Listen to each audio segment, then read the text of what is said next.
Uma névoa marítima densa, espessa o suficiente para engolir o oceano, envolvia toda a Ilha da Trindade. O ar úmido e salgado infiltrava-se profundamente nos pulmões, produzindo um som sibilante e metálico. Quando o motor da lancha de desembarque atracada no cais se calou, o único som que dominava a ilha era o grito estranho e agudo das fragatas cortando o silêncio. O tenente-coronel Marco Aurélio Bastos, comandante do Forte Dragão Negro, ajeitou a gola do seu uniforme de combate, abotoada até o queixo, sem relaxar a testa franzida. Sua irritação começara no momento em que a ordem do comando naval chegará. Um novo chefe de inspeção estava a caminho, e ele deveria recebê-lo pessoalmente. Era um absurdo. A visita seria, sem dúvida, mais uma formalidade, alguém que passaria o tempo a remexer em papéis antes de partir, e mesmo assim toda a base estava em polvorosa. A rampa da lancha desceu com um baque surdo, e a primeira coisa a tocar o chão foi um par de coturnos de combate. Em seguida surgiu a figura de um fuzileiro naval carregando uma pesada mochila de equipamento. Era de baixa estatura e seus ombros, curvados sob o peso da carga, pareciam frágeis. Bastos estalou a língua em desdém. Então eles enviam um garoto franzino como este para carregar a bagagem? Quão importante pode ser essa pessoa? Pensou ele. Com uma expressão arrogante, aproximou-se do fuzileiro.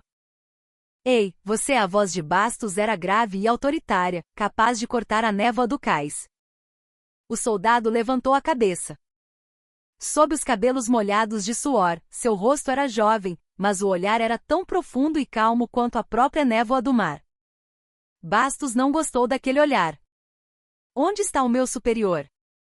Por que está aí parado como uma lesma?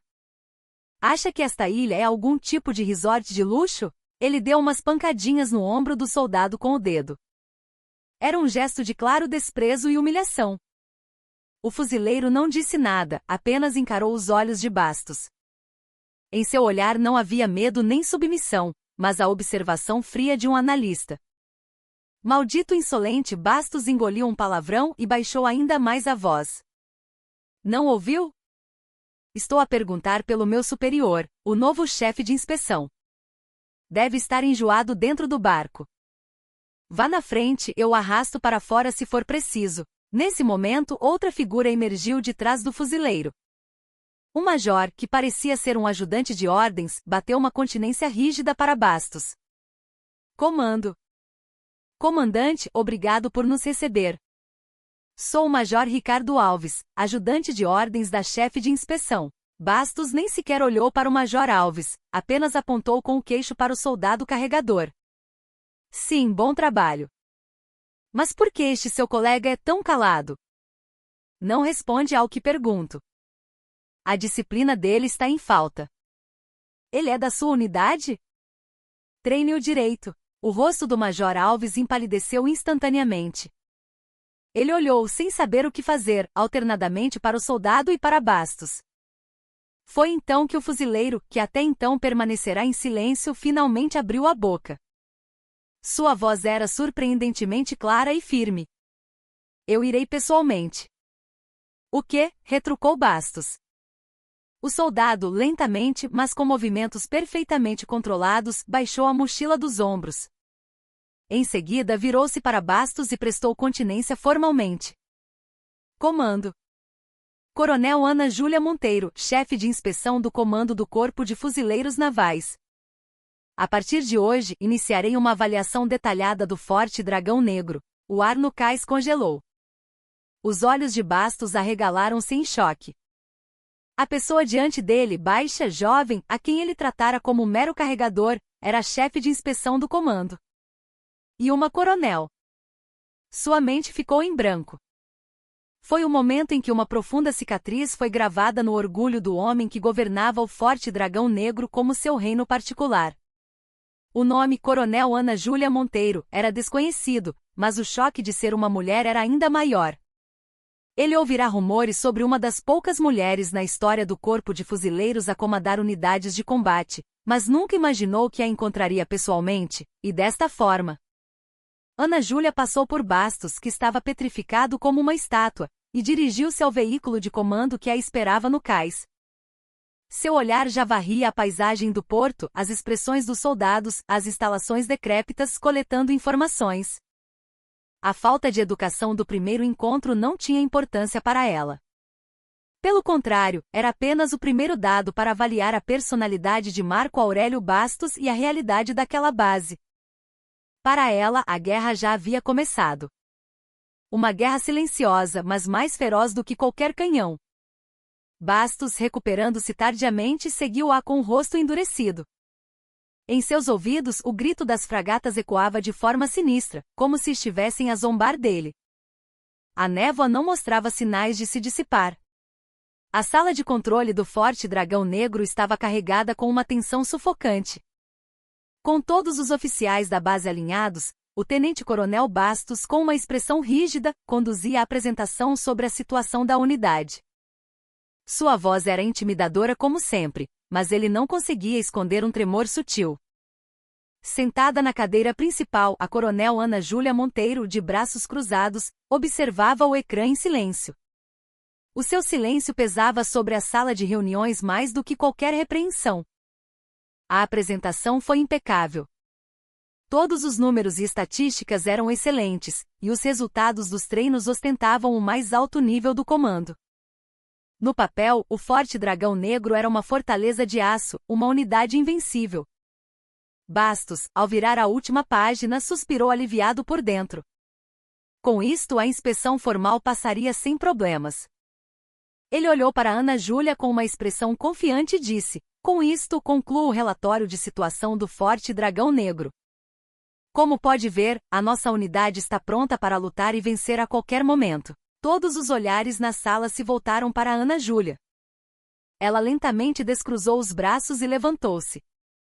Em seguida, examinou cada um dos oficiais, um por um, de forma lenta e perscrutadora.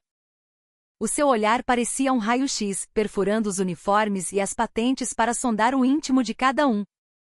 Alguns oficiais engoliram em seco sem se darem conta.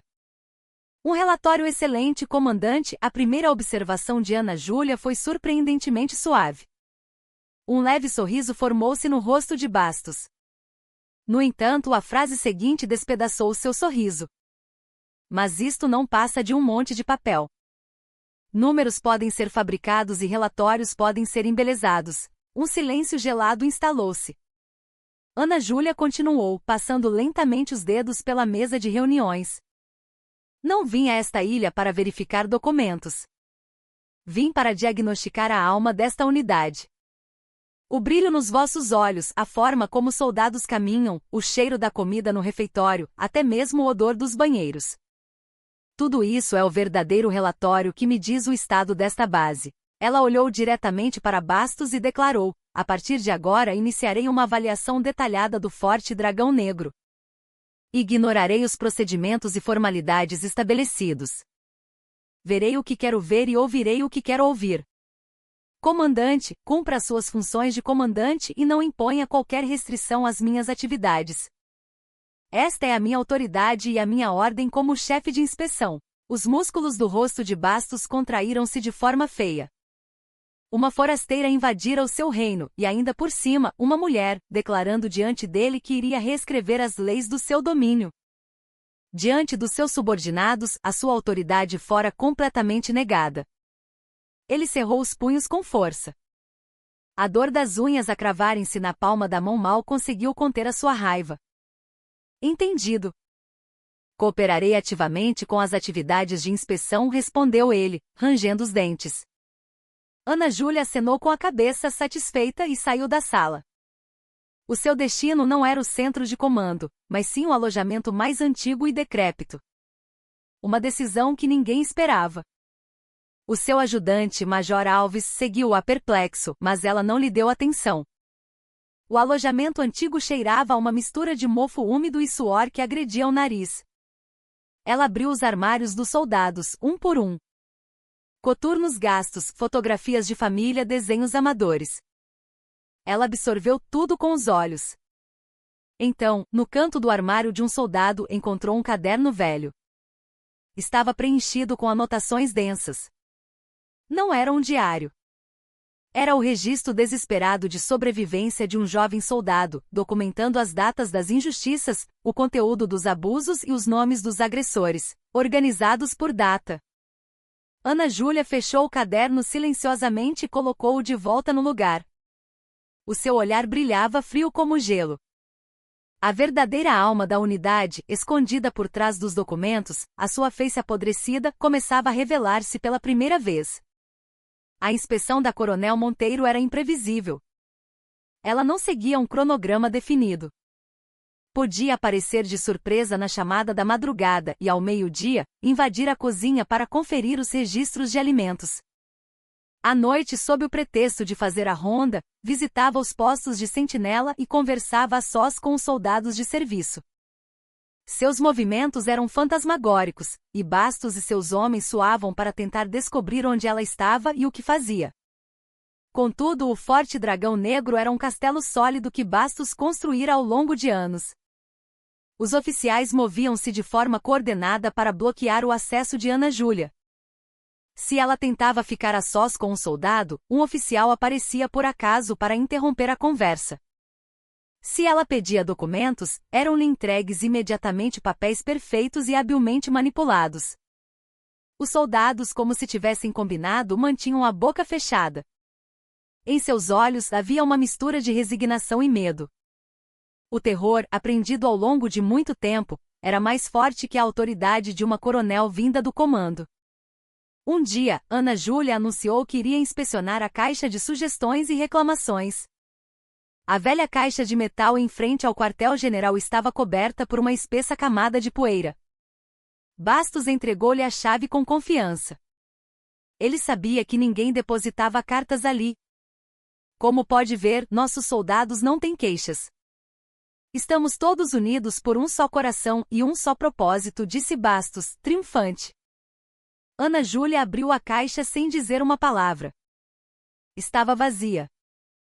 Havia até teias de aranha. No entanto, sem demonstrar desapontamento, ela passou a mão cuidadosamente pelo interior da caixa. A ponta de seus dedos sentiu algo. Preso na fresta onde o fundo encontrava a parede lateral, havia um pedacinho de papel minúsculo e dobrado. Era tão pequeno e tão bem escondido que seria impossível encontrá-lo sem uma busca intencional. Com uma pinça, ela retirou cuidadosamente o pedaço de papel e o desdobrou.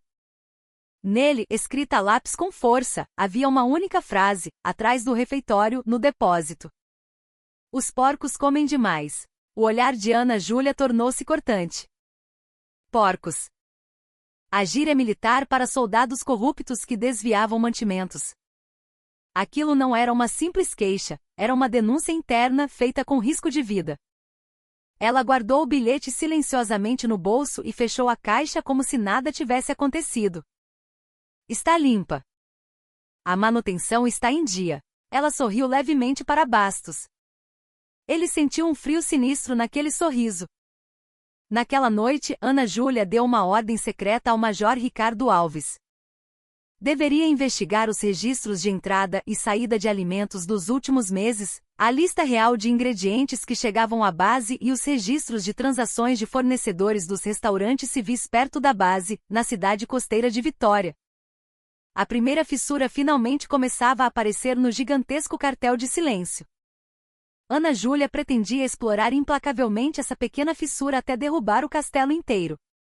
À medida que a noite avançava, o som das ondas na Ilha da Trindade ecoava por toda a ilha, como o lamento de uma besta gigante.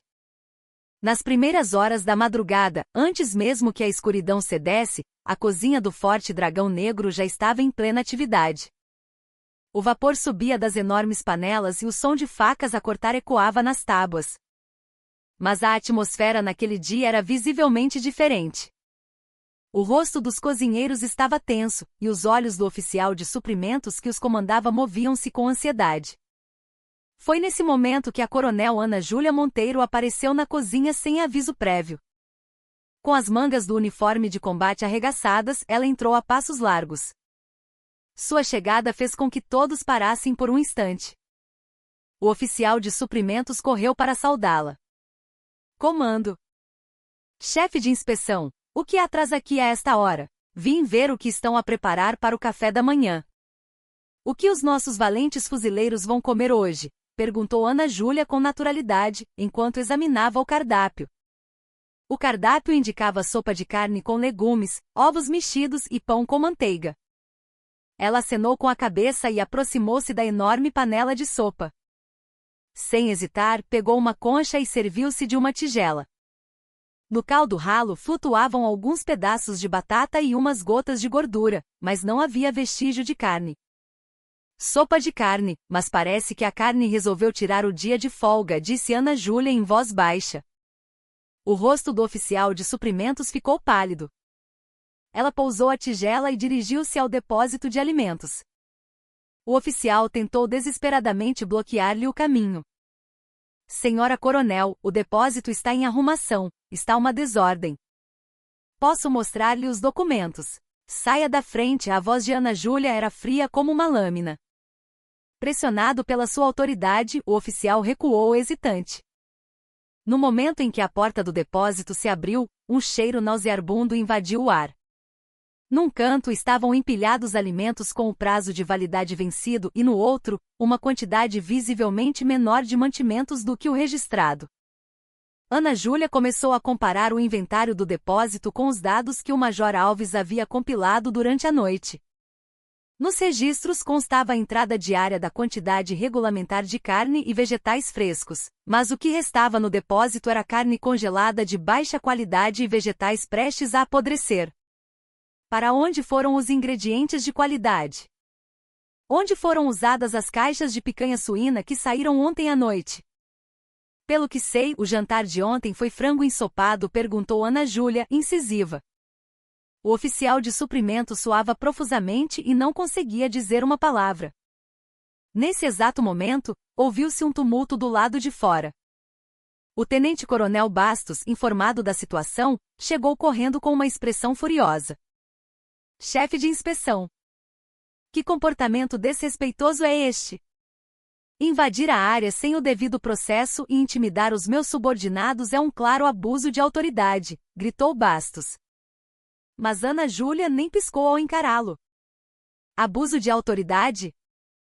Então, desviar a carne que deveria ir para a boca dos soldados para vendê-la a um restaurante civil na cidade foi autoridade de quem, comandante? Os documentos que Ana Júlia apresentou mostravam detalhadamente como os alimentos desviados do Forte Dragão Negro iam parar a um restaurante chamado Cantinho do Sabor, em Vitória. A verdadeira proprietária desse restaurante era a esposa do tenente-coronel Marco Aurélio Bastos. Diante da prova irrefutável, o rosto de Bastos tornou-se lívido. Isto é uma armação. Alguém está a tentar incriminar-me. Se é uma armação ou não, em breve descobriremos, disse Ana Júlia friamente. Ela virou-se para o oficial de suprimentos e fez uma última pergunta. Planeou tudo isto sozinho? O oficial olhou alternadamente para os rostos de Bastos e Ana Júlia, com uma expressão de desespero. Preso entre duas forças gigantescas, ele não tinha como resistir. Finalmente, como se resignado a tudo, baixou a cabeça. O banquete dos porcos estava a chegar ao fim. Mas Ana Júlia sabia que aquilo era apenas o começo. A raiz da corrupção, maior e mais sórdida, estava enterrada muito mais fundo. O caso do desvio de alimentos abalou o Forte Dragão Negro. O oficial de suprimentos assumiu toda a responsabilidade, foi exonerado do cargo e submetido à investigação. O tenente-coronel Bastos escapou com uma advertência do comando por falta de supervisão dos subordinados. Era um bode expiatório. Ana Júlia apresentou provas claras de que Bastos havia criado um fundo ilícito através do restaurante em nome da esposa, mas uma força invisível dentro do comando o protegia. O sólido apoio de Bastos nos escalões superiores estava a funcionar. Ana Júlia não se sentiu frustrada. Pelo contrário, a sua determinação tornou-se ainda mais forte. Para atingir o cérebro da corrupção, era necessário um golpe mais decisivo. Ela mudou o foco da sua inspeção. Em vez de investigar a corrupção superficial, começou a mergulhar na história da unidade. Solicitou os registros de todos os incidentes ocorridos no Forte Dragão Negro ao longo de décadas. lesões durante treinos, acidentes com armas de fogo, deserções, suicídios. No meio de pilhas de documentos amarelados, ela procurou incansavelmente por algo, noite adentro. Foi então que um arquivo de caso chamou a sua atenção. Ocorreu há muito tempo, quando Bastos era um jovem aspirante a oficial, servindo noutra unidade, na ilha de Fernando de Noronha. A morte de um soldado. A causa oficial da morte foi um disparo acidental de arma de fogo devido à negligência pessoal. Segundo o relatório, ele disparou acidentalmente enquanto limpava sua arma após o treino, um tipo de acidente comum nas Forças Armadas. O caso fora encerrado de forma clara e inequívoca. Mas Ana Júlia não conseguia largar o arquivo. Algo parecia artificial. Os depoimentos das testemunhas presentes no local eram idênticos, como se tivessem sido escritos pela mesma pessoa, sem variar uma única palavra. Era tão perfeito que se tornava suspeito. E o nome do soldado falecido, Lucas Almeida. Ana Júlia sussurrou o nome. Não lhe era estranho. Lembrou-se do caderno que encontrara dias antes no armário do alojamento antigo. Na última página daquele caderno estava escrito com uma letra fraca: não ser como o irmão do Lucas. O coração de Ana Júlia gelou. Os dois incidentes não eram separados. A tragédia do passado continuava a projetar a sua sombra de medo sobre outro soldado no presente. Ela imediatamente procurou os contactos da família do falecido soldado Lucas Almeida. Não foi fácil. Muito tempo se passará, e a família vivia reclusa, com uma profunda desconfiança e mágoa em relação às Forças Armadas. Após uma longa busca, Ana Júlia conseguiu finalmente falar com a idosa mãe de Lucas. A princípio, a mãe mostrou-se desconfiada ao ouvir que era uma militar e fechou-se em copas. Mas diante da voz sincera de Ana Júlia, que expressava o desejo de revelar a verdade sobre a morte do filho, ela começou a partilhar a história que guardara por tanto tempo. O meu Lucas não era um rapaz descuidado. Ele era tão meticuloso e bom. Recebemos uma carta dele do quartel. Dizia que se ele morresse, era para abrirmos. Que continha uma verdade dolorosa. Mas essa carta nunca chegou às nossas mãos. A unidade disse que se tinha perdido. A voz da mãe era quase um grito de angústia. Uma carta perdida. Ana Júlia teve uma intuição. Toda a verdade estava naquela carta. E alguém a havia ocultado intencionalmente. Ela desligou o telefone e olhou para o mar escuro da Ilha da Trindade pela janela. O som das ondas parecia o lamento de um jovem soldado que morrera há muito tempo. Agora, a sua inspeção ia além de uma simples investigação de corrupção. Tornará-se uma luta para desvendar a verdade sórdida por trás da morte injusta de um soldado. E no final dessa verdade estava o passado sombrio de Marco Aurélio Bastos, agora tenente-coronel. O caso da morte do soldado Lucas Almeida. A mente de Ana Júlia estava completamente ocupada por ele. Ela solicitou oficialmente ao Comando Naval o acesso total e a reabertura da investigação do caso. No entanto, a resposta que recebeu foi fria. Sob a Lei de Proteção de Segredos Militares, os registros de casos já encerrados não podiam ser consultados, e uma nova investigação era impossível. Até mesmo o comando estava a esconder algo. A força que protegia Bastos havia selado também os eventos do passado.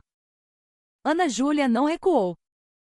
Arriscando seu cargo de chefe de inspeção, ela apresentou uma petição diretamente ao Gabinete de Inspeção do Ministério da Defesa. O seu argumento era contundente: a capacidade de autorregulação do Corpo de Fuzileiros Navais estava comprometida, e se a verdade de um caso oculto não fosse revelada, a confiança em todas as Forças Armadas ruiria. A sua atitude era uma aposta perigosa que a colocava contra todo o Corpo de Fuzileiros. Colegas cochichavam que ela enlouquecera, e a pressão dos superiores aumentou. Após dias de uma tensa guerra de nervos, um documento ultrasecreto do Ministério da Defesa foi finalmente entregue a Ana Júlia. Autorização de acesso limitado. Com a severa advertência de que não deveria ser divulgado a ninguém além das partes envolvidas no caso. Ana Júlia conseguiu obter a espessa pasta contendo os registros selados do caso. Ela passou a noite a ler os documentos. A cada página virada, raiva e tristeza alternavam-se. Os registros estavam ainda mais grosseiramente manipulados do que ela esperava. No dia do incidente, a unidade estava a realizar um exercício de tiro noturno. O soldado Lucas Almeida fora designado para a manutenção dos alvos.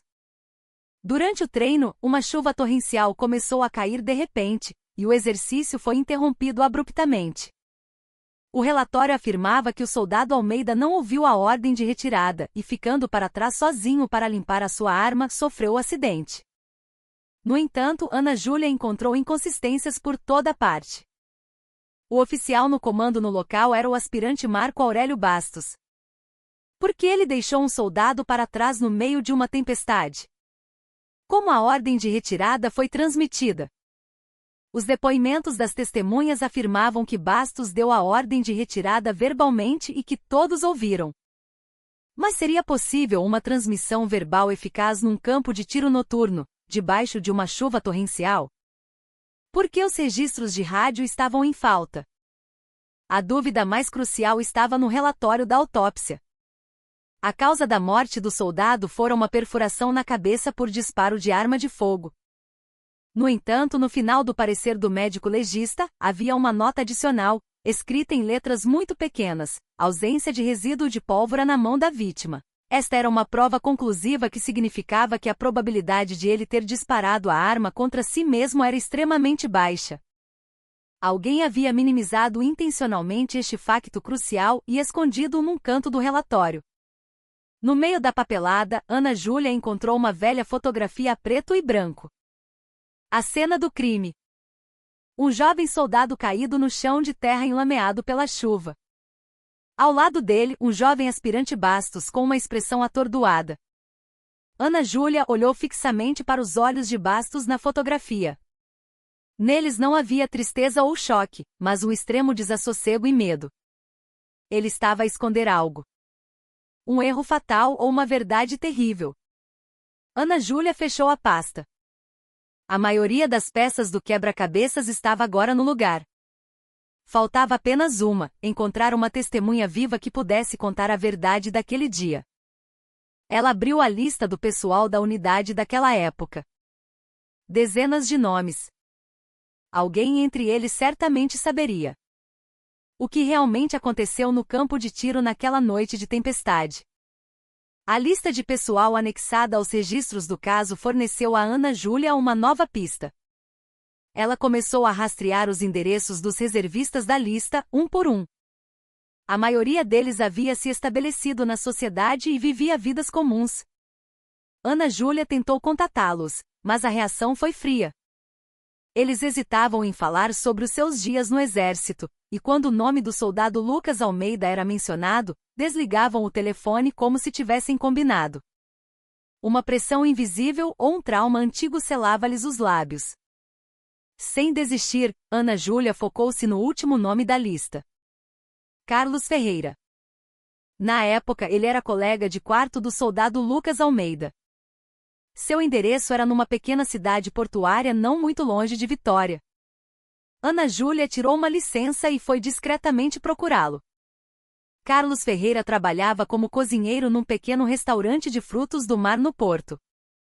Seu rosto, marcado pelas tempestades da vida, tinha rugas profundas, e seu olhar era turvo, como se estivesse resignado a algo.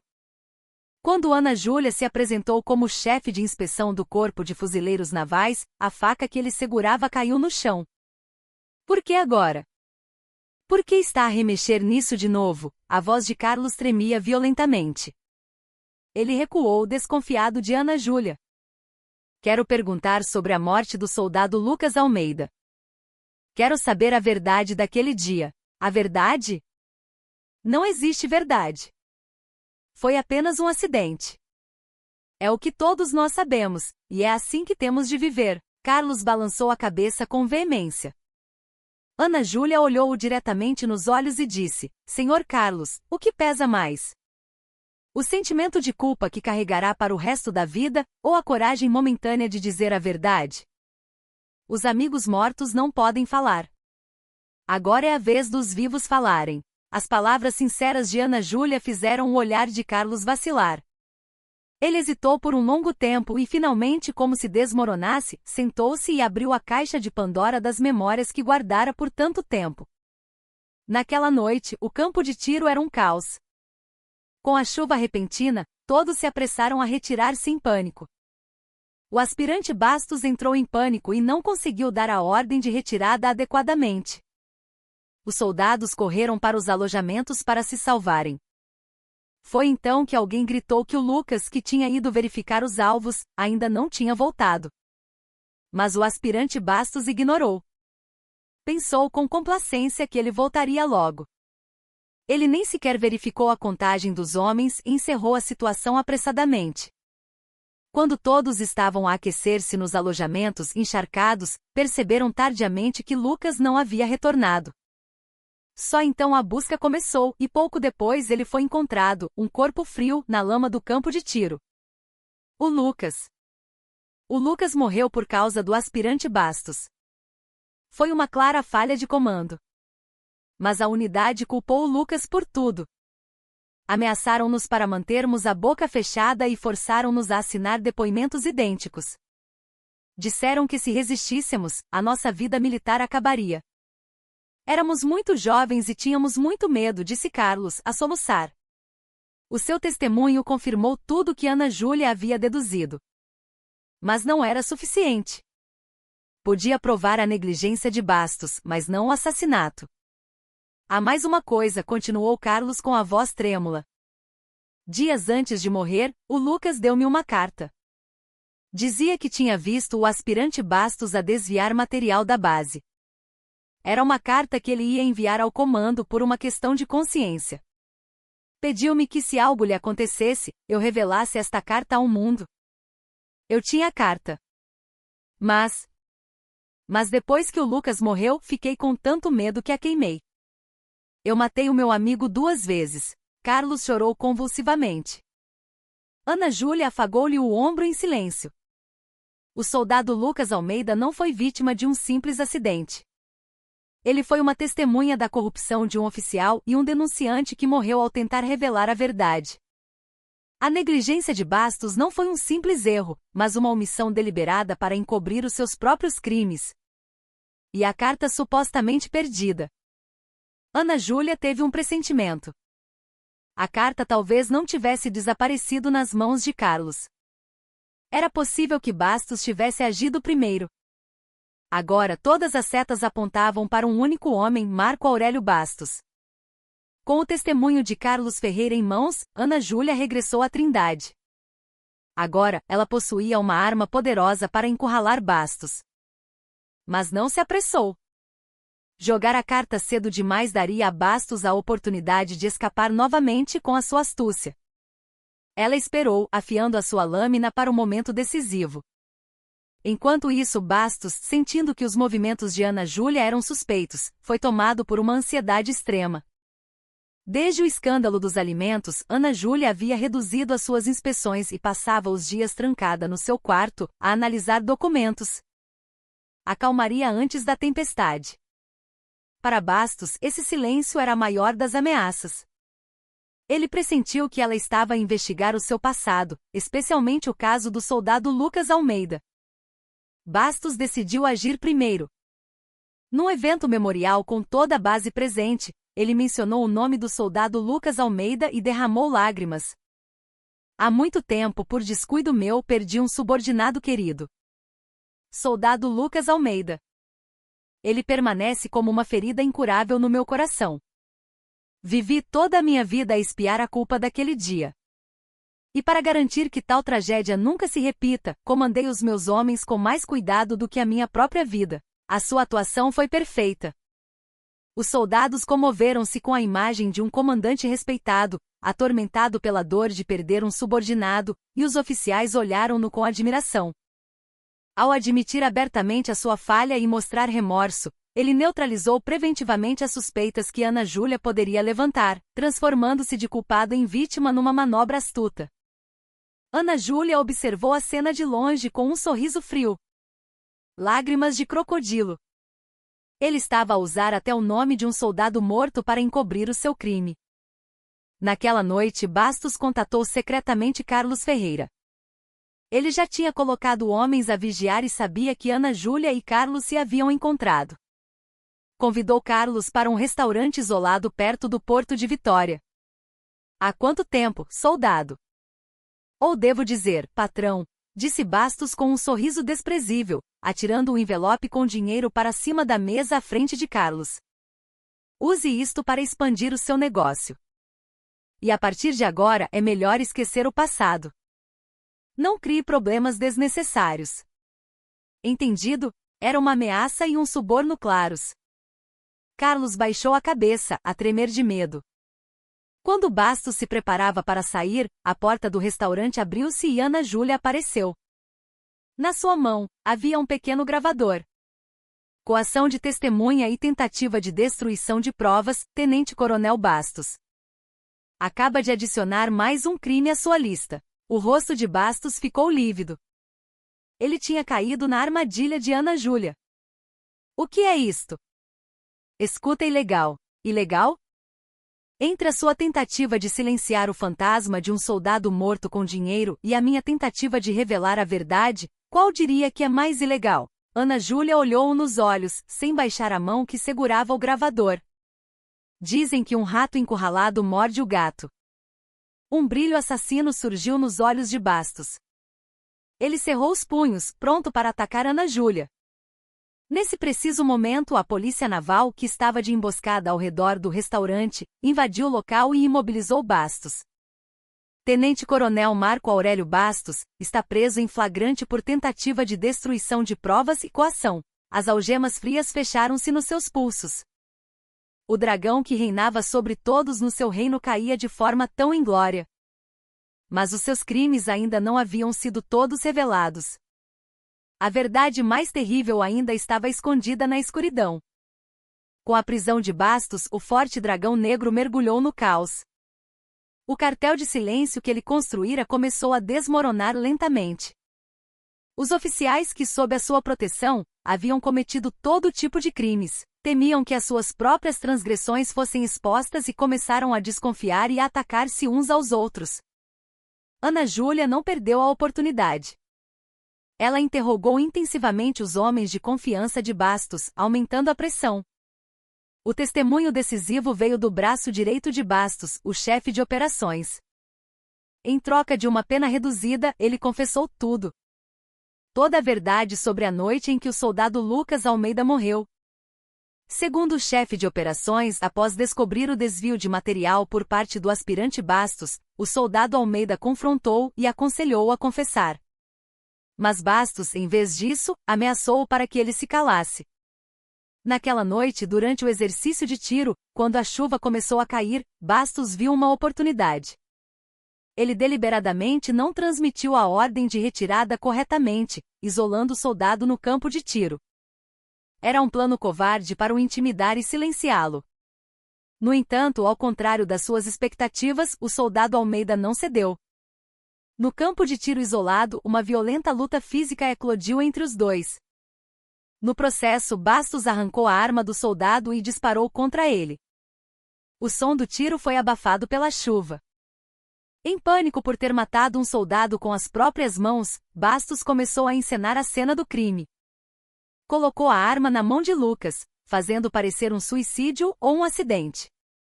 Depois regressou à base, relatou calmamente o desaparecimento do soldado e organizou uma equipe de busca, mostrando uma duplicidade assustadora.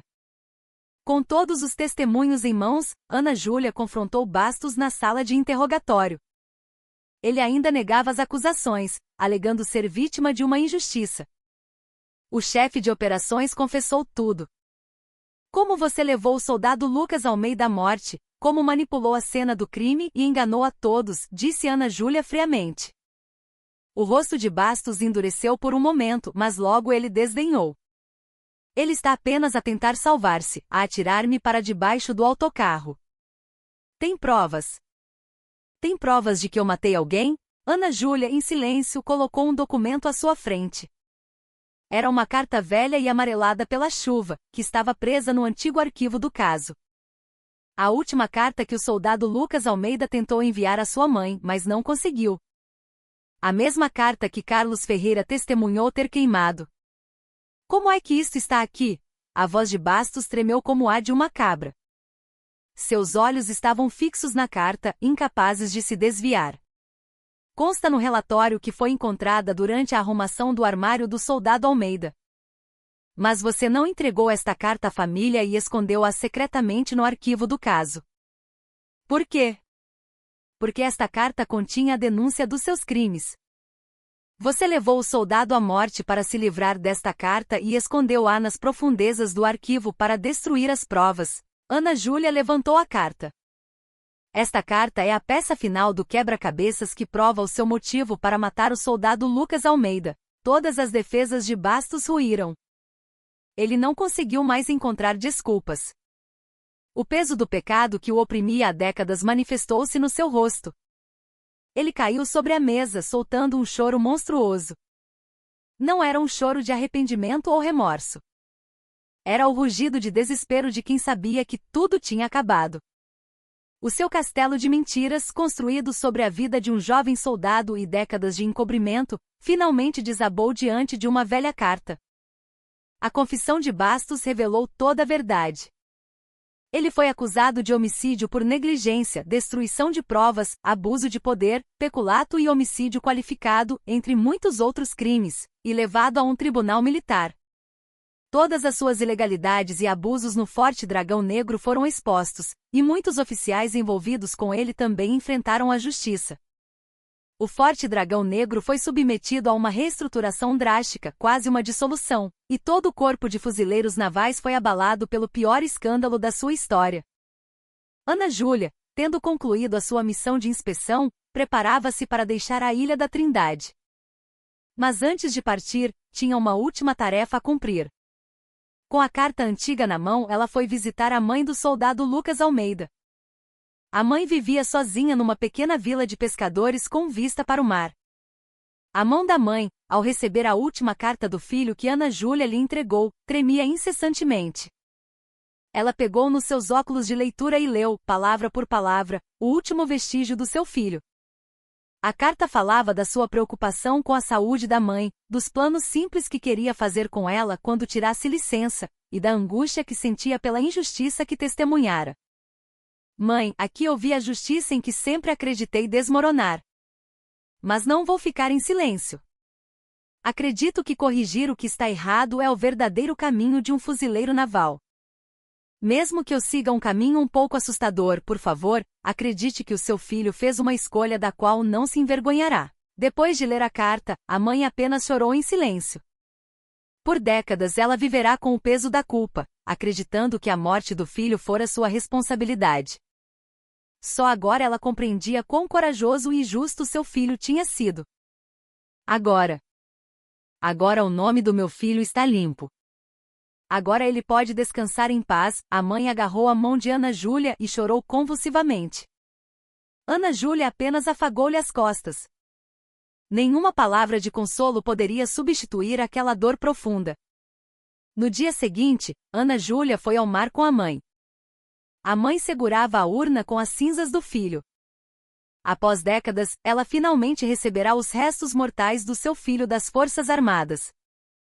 Quando o pequeno barco parou no meio do mar, a mãe chamou o nome do filho e espalhou as cinzas brancas sobre as águas. As cinzas do seu filho dispersaram-se ao vento e tornaram-se parte do mar azul. Lucas, meu filho, descansa em paz agora. Tira esse uniforme apertado e nada livremente neste mar imenso. A mãe chorava, mas um sorriso sereno adornava o seu rosto. Ana Júlia observou a cena e prestou continência em silêncio. Era um tributo ao soldado morto e um sinal de respeito pela sua escolha corajosa. Quando o barco regressava ao porto, o céu a oeste estava tingido de um belo pôr do sol avermelhado.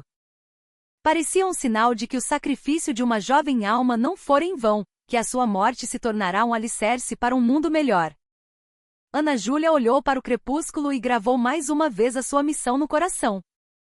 Garantir que nunca mais houvesse vítimas inocentes como o soldado Lucas Almeida nesta terra. Tornar o lugar onde ela estava mais justo e correto.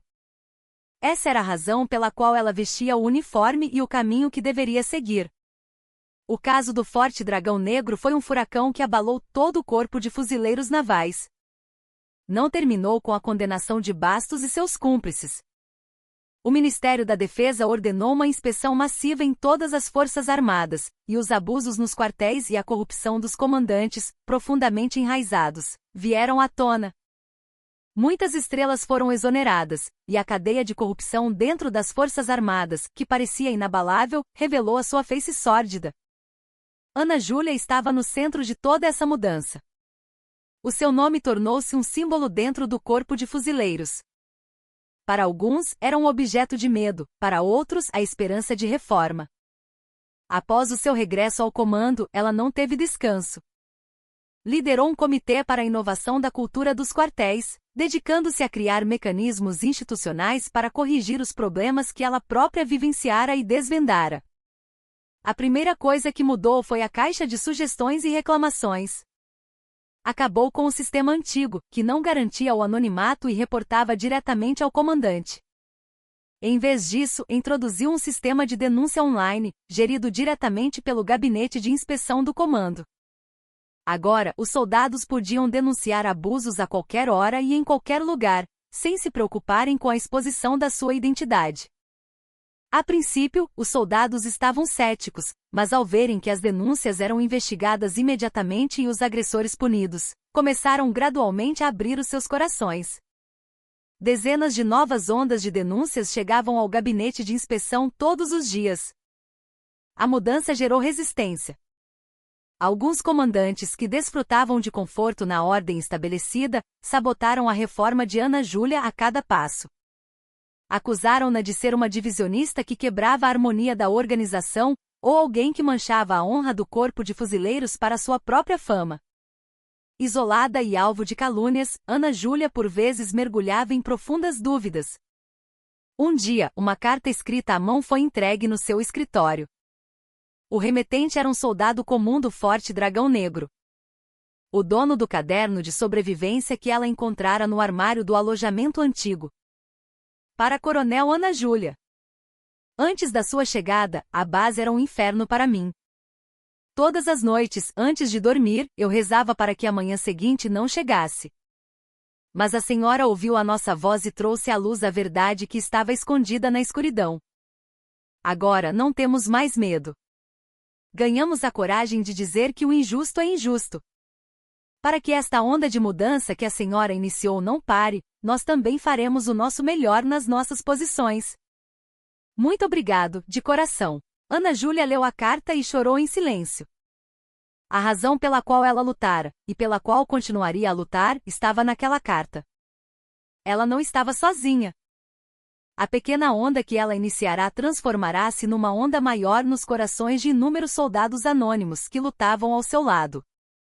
Pouco tempo depois, foram anunciadas as promoções regulares do Ministério da Defesa. O nome de Ana Júlia foi chamado. A coronel do Corpo de Fuzileiros Navais, Ana Júlia Monteiro, é promovida a contra-almirante. Era o momento do nascimento da segunda mulher a atingir o generalato na história do Corpo de Fuzileiros Navais. A sua promoção não era apenas uma glória pessoal. Era um evento simbólico que declarava ao mundo a vontade de mudança e reforma de todas as forças armadas. Com a sua nova patente veio uma responsabilidade ainda maior. O Comando de Formação e Treino, responsável por treinar os futuros fuzileiros navais. Ela já não era a lâmina que extirpava a corrupção, mas o arado que semeava uma nova esperança. Ana Júlia olhou para o campo de treino pela janela. Jovens fuzileiros navais de rosto imberbe suavam e gritavam. Nos seus olhos, ela viu o soldado Lucas Almeida do passado e o soldado anônimo que lhe enviará a carta. Ela abraçou a nova missão de os transformar em verdadeiros guerreiros com um espírito justo e um coração ardente. Como comandante do Centro de Formação, a contra-almirante Ana Júlia Monteiro chegou primeiro ao coração do Corpo de Fuzileiros Navais, o centro de treino onde tudo começava. No entanto, o que a esperava não era uma recepção calorosa, mas sim uma desconfiança fria e uma resistência invisível. A maioria dos instrutores do centro de treino eram veteranos calejados. Aos seus olhos, uma comandante mulher, e ainda por cima vinda da área de inspeção, e não de uma especialidade de combate, era uma figura estranha. O que é que uma mulher sabe sobre treino? Veio mais uma burocrata para nos encher de papelada, cochichavam abertamente os instrutores, ignorando ou ridicularizando subtilmente as suas ordens. Apegados aos seus próprios métodos de treino e regras não escritas, mantidos por décadas, eles tratavam Ana Júlia como uma forasteira. O centro de treino era, para ela, outra ilha da Trindade. Ana Júlia não se irritou nem confrontou a resistência deles. Em vez disso, decidiu silenciosamente tornar-se um deles.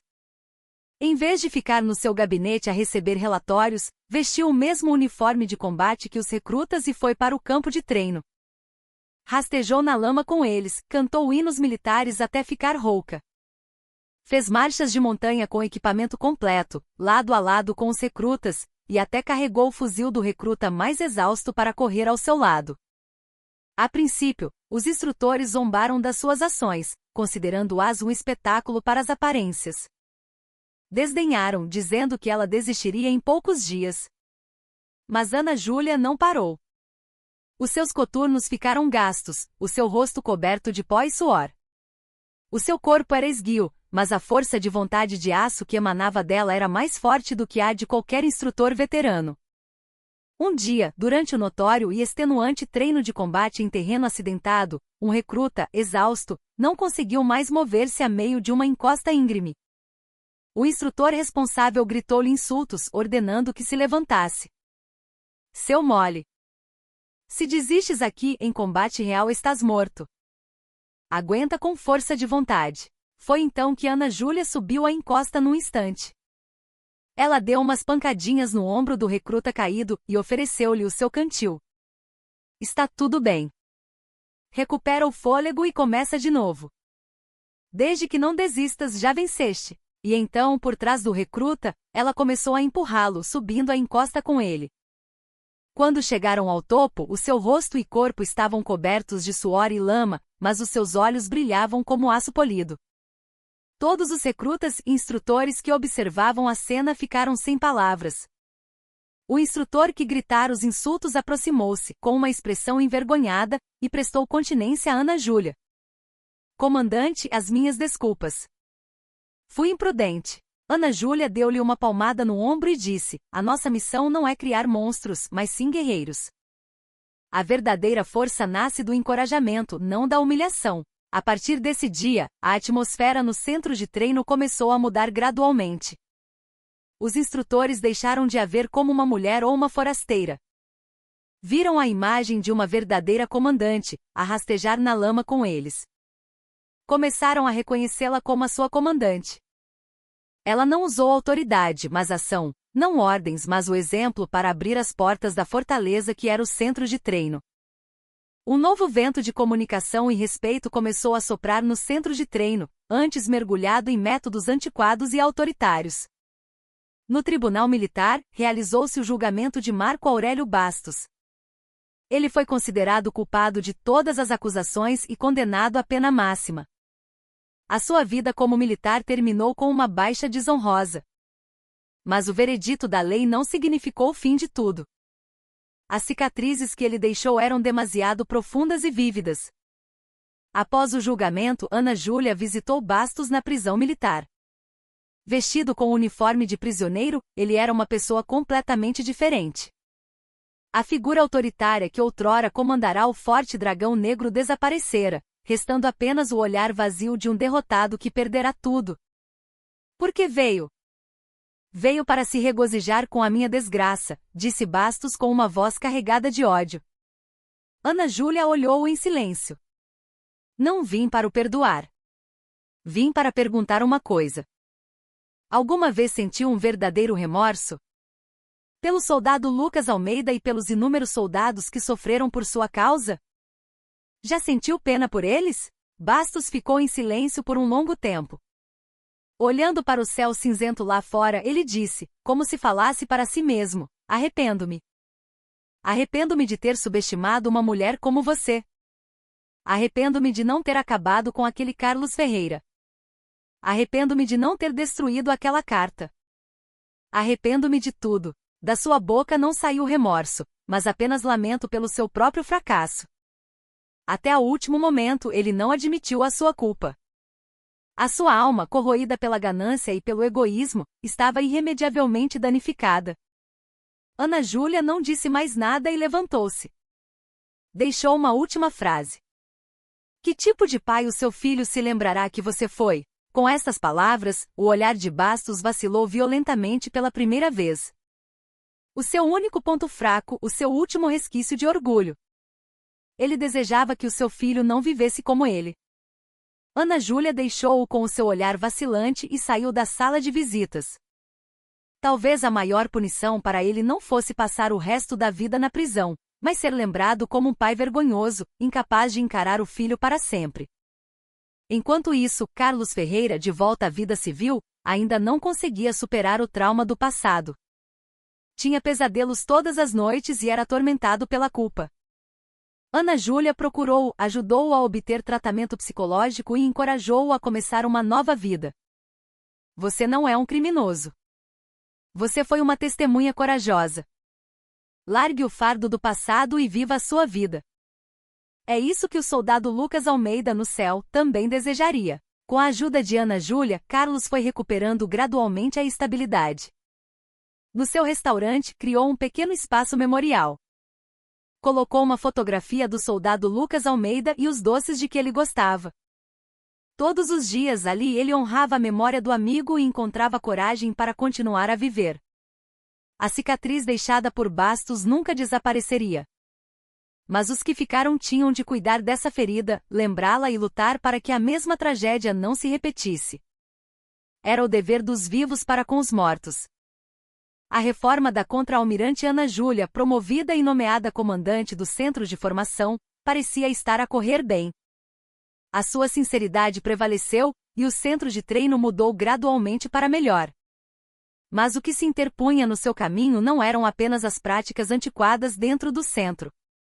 Inimigos invisíveis, entrelaçados como uma teia de aranha por todo o corpo de fuzileiros e pelas forças armadas, estavam à sua espreita. Eram os superiores corruptos que temiam que a queda de Bastos expusesse também as suas próprias ilegalidades. Eles viam Ana Júlia como um espinho cravado na sua carne. Não a atacaram diretamente. Em vez disso, começaram a abalá-la com métodos subtis e sórdidos. Fizeram circular rumores maliciosos sobre Ana Júlia na imprensa. Boatos absurdos de que ela tivera relações impróprias com subordinados quando era comandante, artigos insinuando que a sua promoção se devia a apoio político. A vida privada de Ana Júlia foi impiedosamente vasculhada, e de um dia para o outro, ela correu o risco de passar de símbolo da reforma a protagonista de um escândalo. Ao mesmo tempo, dentro das Forças Armadas, os movimentos para isolar tornaram-se explícitos. As suas opiniões eram ignoradas nas reuniões do comando, e o orçamento e equipamento destinados ao centro de formação eram desviados para outras unidades. Os seus subordinados, com medo de represálias, começaram a distanciar-se dela. Ana Júlia estava sozinha novamente. O mais difícil foi o ataque à sua família. As informações pessoais do seu marido e filhos foram divulgadas na internet, e as ameaças anônimas por telefone tornaram-se constantes. A sua filha pequena chegou a casa a chorar da escola, depois de ser gozada por ser filha de uma criminosa militar? Ana Júlia desmoronou. Como militar, como comandante, ela conseguia suportar qualquer provação, mas como mãe não. Pela primeira vez pensou em tirar o uniforme. Noite adentro, sozinha no seu gabinete, ela agonizava, a acariciar o seu velho uniforme. Foi então que o telefone tocou. Era a mãe do soldado Lucas Almeida. Almirante, está a passar por alguma dificuldade?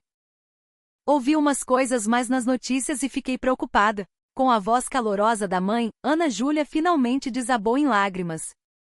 Ela desabafou toda a dor e dúvida que sentia. Do outro lado da linha, a mãe ouviu o seu choro em silêncio por um longo tempo. E então disse em voz baixa ao almirante: dizem que quanto mais escura a noite, mais próximo está o amanhecer. O meu Lucas, lá do céu, está a zelar por si. Por favor, não desista. A senhora não está sozinha. As palavras da mãe deram-lhe mais força do que qualquer outro encorajamento. Ana Júlia enxugou as lágrimas e levantou-se. Ela não podia desistir. pelas inúmeras mães de Lucas que acreditavam e a apoiavam, e pela sua própria filha, para quem ela tinha de construir um mundo melhor. Na manhã seguinte, Ana Júlia apresentou-se no campo de treino com uma postura mais firme do que nunca. O seu olhar recuperara o brilho de antes. As calúnias e ataques que a rodeavam continuaram, mas ela já não vacilava. Acreditava na sua integridade e na justiça da sua reforma. E sabia que, embora demorasse, a verdade prevaleceria.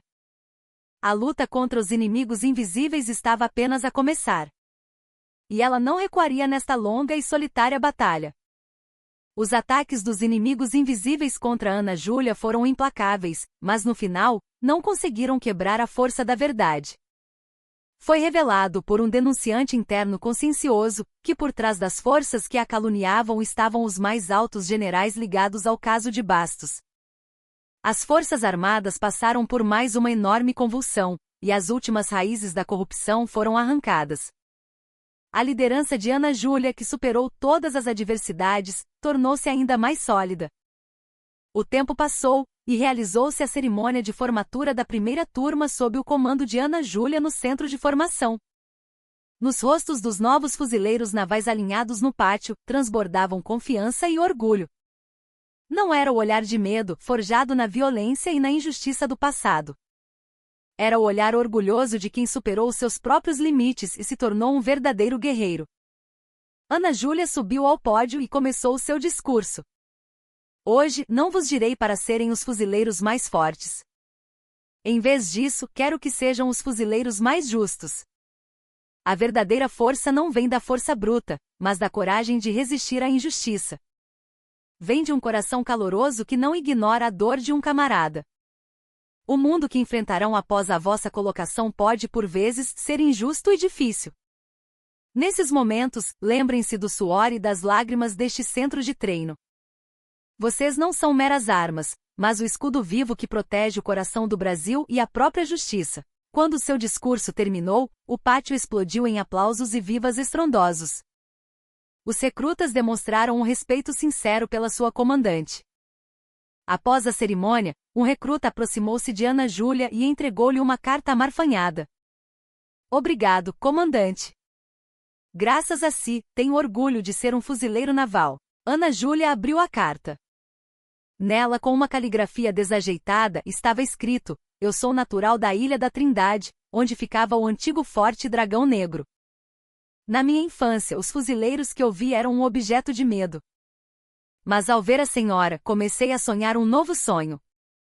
Eu também quero ser um verdadeiro militar como a senhora, que protege os fracos e defende a justiça. Ana Júlia guardou a carta junto ao peito, escondendo os olhos que se enchiam de lágrimas. A pequena semente que ela plantara em Trindade estava agora a brotar e a crescer numa nova árvore de esperança. O seu olhar pousou num homem de meia-idade num canto do pátio. Era Carlos Ferreira, o dono do restaurante. Ele sorria calmamente ao ver a aparência robusta dos fuzileiros, da idade do seu filho. Ao lado dele estava a mãe do soldado Lucas Almeida, segurando o retrato do filho. No seu rosto já não havia tristeza, mas sim orgulho e serenidade. Ana Júlia inclinou a cabeça em silêncio na direção deles. Após todos os eventos, ela subiu sozinha a uma colina com vista para o mar. Ao longe, sobre o horizonte, o sol nascia, ardente. O antigo Forte Dragão Negro, outrora envolto em névoa espessa e sombras escuras. O nome desaparecera, mas a pequena centelha de mudança que ali começara tornara-se uma tocha gigante que iluminava todas as forças armadas do Brasil. Ana Júlia olhou para o sol nascente e prestou continência em silêncio. Era uma despedida da dor do passado e um juramento para o novo futuro que